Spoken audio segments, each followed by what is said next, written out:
We're here with back-to-back Indianapolis 500 winner Josef Newgarden. You and I have talked a lot. I want to go back to something you said in October, the competitiveness of the IndyCar Series and the Indianapolis 500. So to win it twice, just talk about how really difficult that is, because this is probably one of the best IndyCar Series that you've raced in your 12, 13-year career.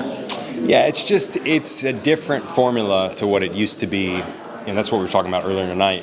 40, 50 years ago, when you had one of the best cars, you had a significant advantage, but you also had the risk of the car maybe not going the distance. The attrition factor was high.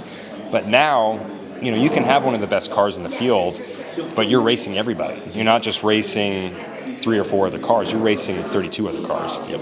And that's a true statement. I mean, we show up now, and the margins are so tight that, one little change in a yellow can flip the field, and then all of a sudden, someone at the back now has a great opportunity to win. You're fighting everybody. Everybody's on the level playing field.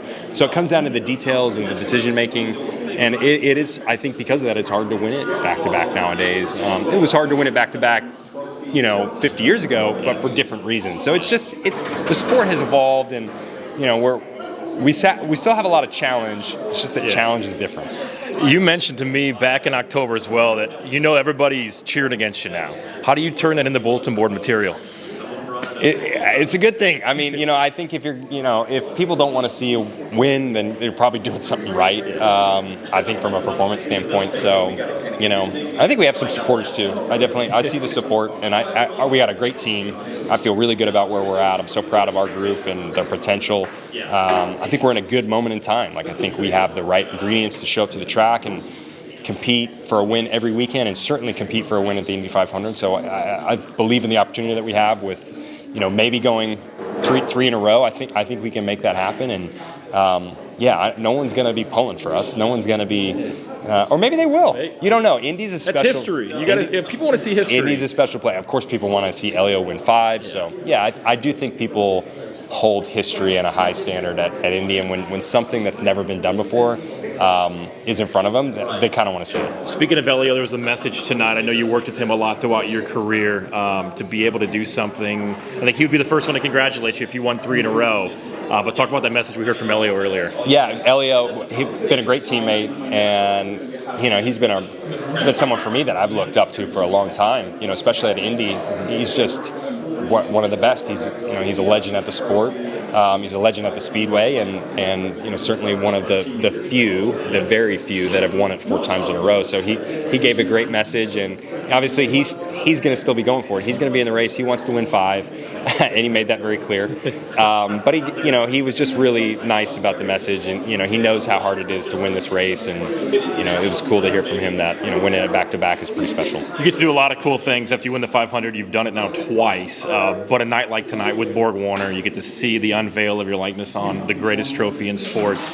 What's this night compared to a lot of what you go through? I mean, it's always a fun night that everybody looks forward to. Yeah, it just never gets old. You could do this every year and never tire of it.